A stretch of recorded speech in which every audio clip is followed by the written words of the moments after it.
Good afternoon, everyone. My name is Jack Williams, and I'm a postdoc at Otago University in New Zealand.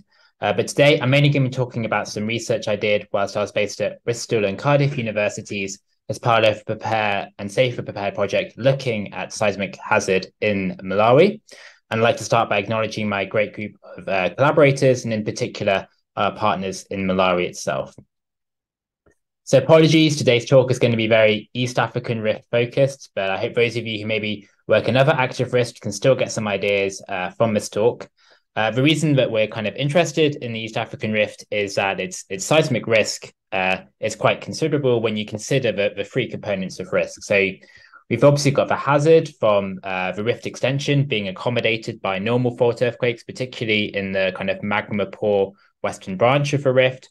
The rift itself is quite densely populated, so that's the exposure. And then the vulnerability comes from its quite fragile building stock. And obviously, these two components here are going to be increasing and continuing to increase over the next few decades, which means the risk will be compounding as well. Today, though, I mainly want to focus on the hazard part of this equation and how we can quantify seismic hazards posed by normal fault earthquakes occurring in the rift. So this kind of begs the question, well, how do we go about quantifying seismic hazards? And this is, classically done through the framework of probabilistic seismic hazard analysis, psha.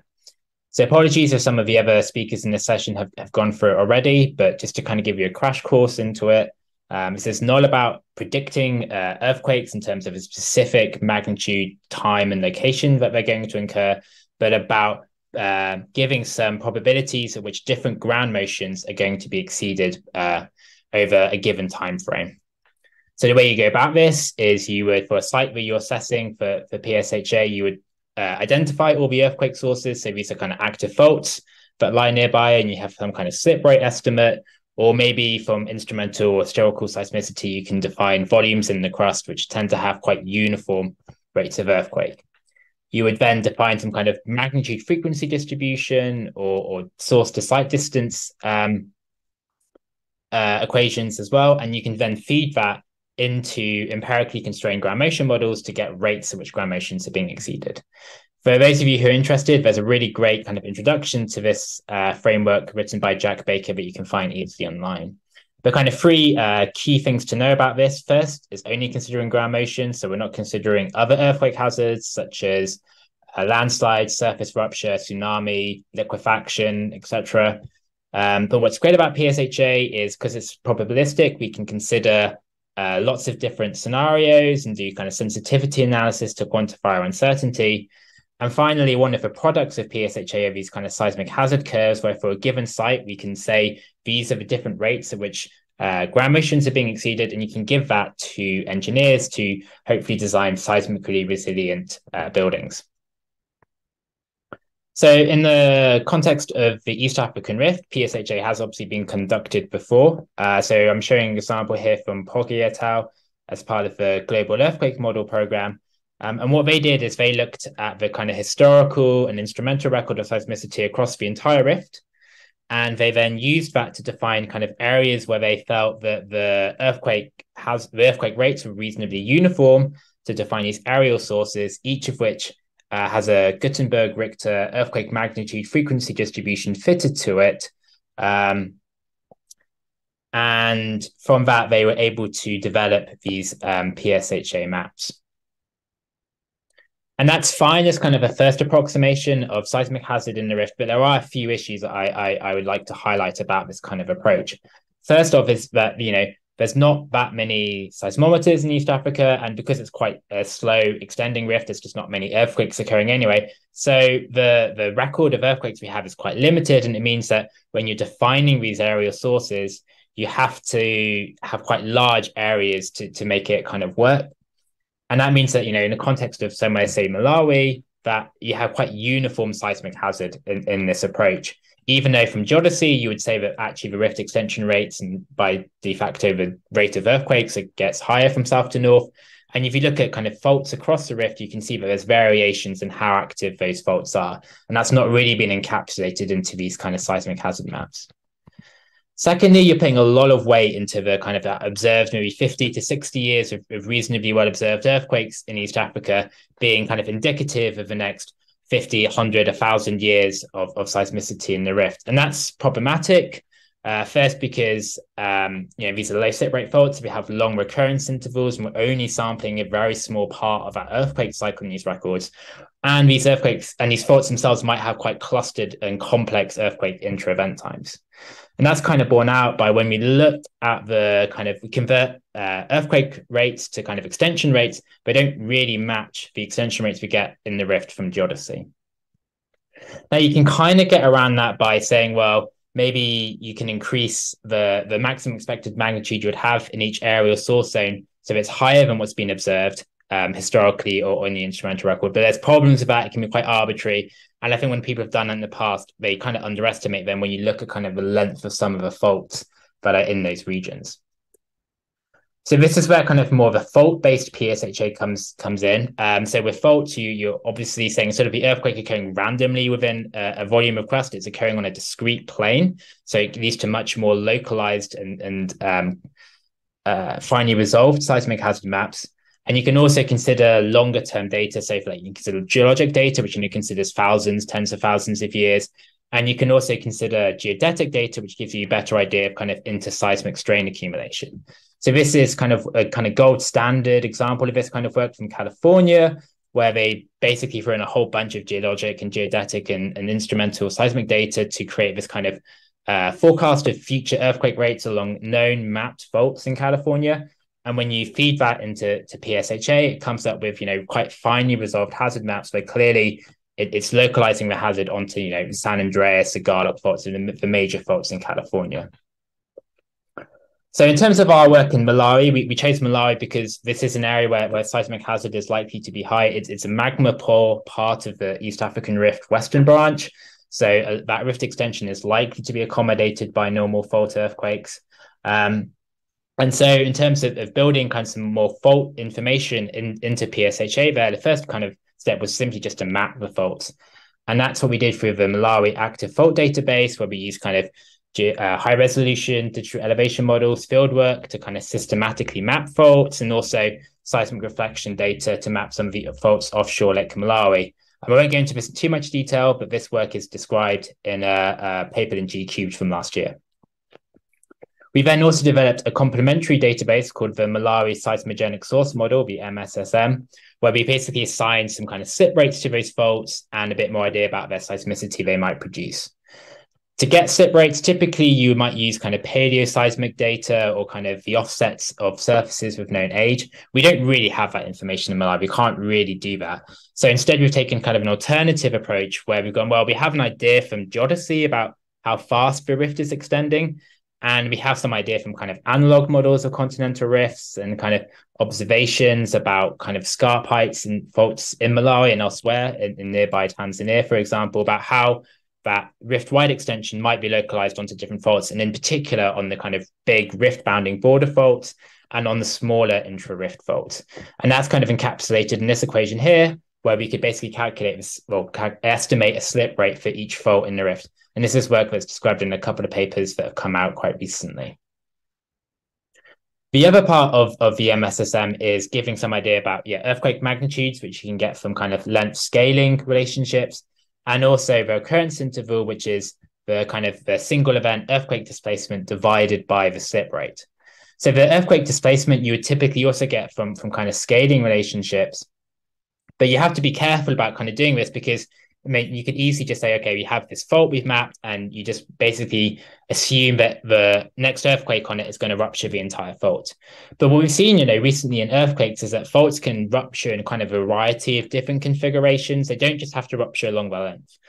One hypothesis is that they might rupture in kind of, smaller geometrically bound sections, and that will produce kind of smaller magnitude earthquakes because they're shorter segments, but they will occur more frequently. Another way of kind of describing this complexity of how faults produce earthquakes is to kind of do a more statistical seismology approach where you say that they follow pure Gutenberg-Richter distributions, or they follow some kind of hybrid between this kind of whole fault approach and a Gutenberg-Richter. And that's something you can kind of define using the slip rate on a fault, its geometry, and the B-value from the Gutenberg-Richter distribution. So in our PSHA for Malawi, we took lots of different ideas about how these faults might produce earthquakes to kind of describe our PSHA and to quantify its uncertainty. The problem with doing that is the actual analytical equation of PSHA, which is shown here. So this is showing the rate at which a different ground motion intensity is being exceeded. It's quite a complex equation, as you can see, and to solve it analytically for lots of different faults in Malawi, lots of different ways about how these faults might rupture, can get quite complex very quickly.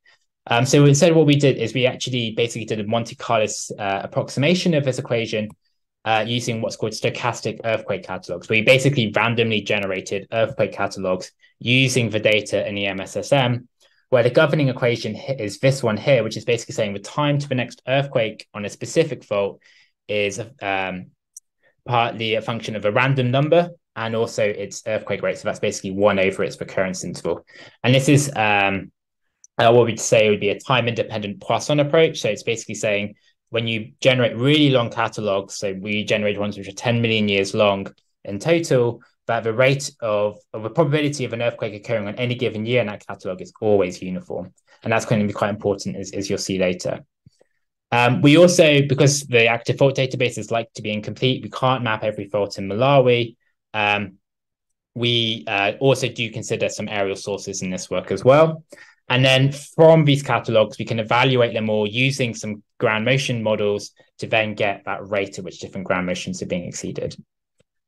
An important part of this work is kind of just, a check to see how do these stochastic, these kind of random earthquake catalogs we're generating, how do they match compared to observed seismicity in Malawi. So that's what's kind of shown in this plot here. The black line is the magnitude frequency distribution, the overall one from our 10 million year long stochastic event catalog. And the purple line is the kind of observed record of seismicity in Malawi between 1965 and 2015. So you can see that we are estimating quite high earthquake rates than have been observed historically in Malawi. But what's important is that when we actually just take 50-year samples randomly from our stochastic event catalog, then you can see there's actually quite a big variation about how we think that magnitude frequency distribution might vary over these kind of 50-year periods, depending on how we assume the faults behave. And when we consider that, you can actually see that that observed record of seismicity is well within the kind of random variability we would expect. So it's kind of a good ground truthing to say that, we are expecting higher earthquake rates than previously observed in Malawi, but it's just within that kind of natural random variability of how the Earth works. So this here is the PSHA map that we kind of produced here for a 10% probability of exceedance in 50 years. So you can see that here we're showing that the hazard can vary across the rift from combining these different fault slip rates. And we're also showing that how the hazard increases from south to north Malawi, where you've got a higher extension rate. So we're getting a much more complex seismic hazard pattern, which I think better honors the kind of idea about how the rift is actually working in Malawi. This is the map I showed you before from Poggi et al. 2017, and this is the difference between them. So you can see that we are overall predicting higher hazard, but actually a lot of those is only really for sites that are really close to faults. Lots of sites that actually don't have any difference in hazard in Malawi because they're just too far from a rift.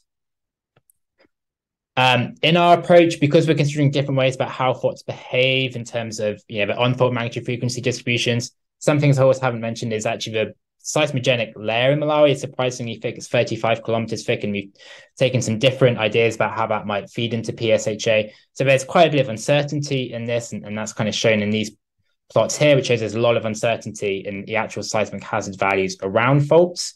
But interestingly, the highest hazard is always going to be produced by cases where we consider that the earthquakes on individual faults follow Gutenberg-Richter distribution. So they have lots of earthquakes, but lots of moderate magnitude earthquakes, as opposed to rare infrequent earthquakes. So it just kind of shows that for people wanting to do this kind of work in continental rift, you have to be careful about how you assume the faults produce earthquakes. Should also say that there's lots of other work or lots of other uncertainty that we didn't really quantify in our PSHA, such as the uncertainty in the slip rates, the earthquake scaling, the ground motion, and the fact that actually a lot of the low slip rate faults around the world tend to have this kind of quite random, possibly clustered earthquake intra-event times, in which case actually a time-dependent PSHA is probably a better approximation, but that also requires a lot more kind of work, which we just don't have that data yet in East African Rift to do. So I'm going to kind of stop here, but these are kind of some of our key points. And if you've got interested in this work, then it's just been published in GGI, open access at this link. But you also feel free to email me at this email address or find me on Twitter. And I hope you enjoyed your talk. Thank you very much. Okay, good. Thanks, Jack. So I'll open the floor to any questions, and then Juliet and Luke are available to answer. Any questions? So I've got a question about the talk touched a little bit on kind of depth variability of earthquakes. I mean, how much is that considered in these kind of ground shaking models? Obviously, if a shallow earthquake, is likely to cause less ground shaking. I mean, how much is that factored into the seismic hazard assessment? Kind of the source depth of the earthquake and its impact on shaking. Luke, do you want to answer or do you want me to answer?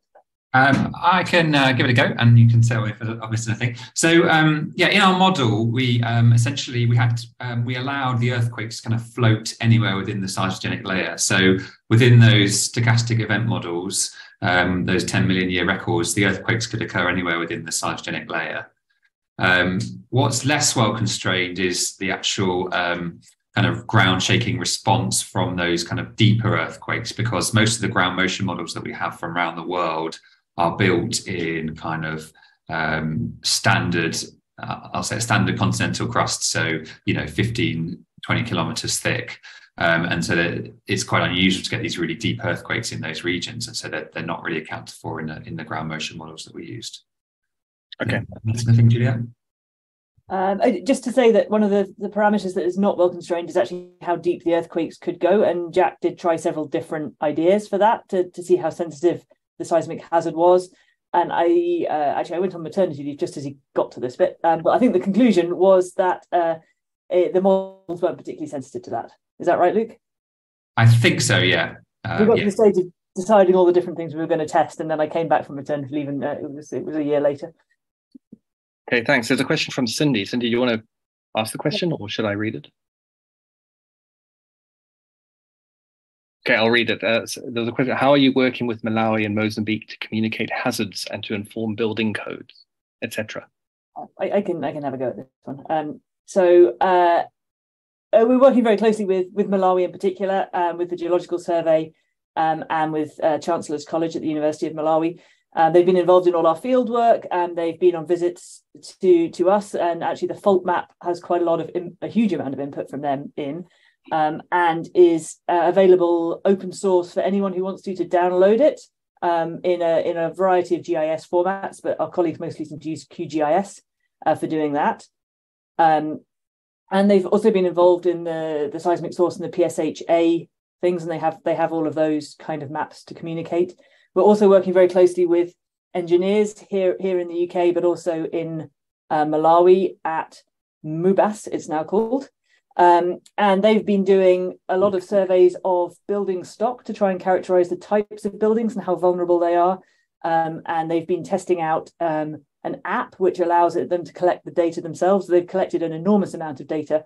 And I'd say the summary of that is that the PAGER system dramatically underestimates the vulnerability of buildings in places like Malawi. And they have some really amazing data that shows that now.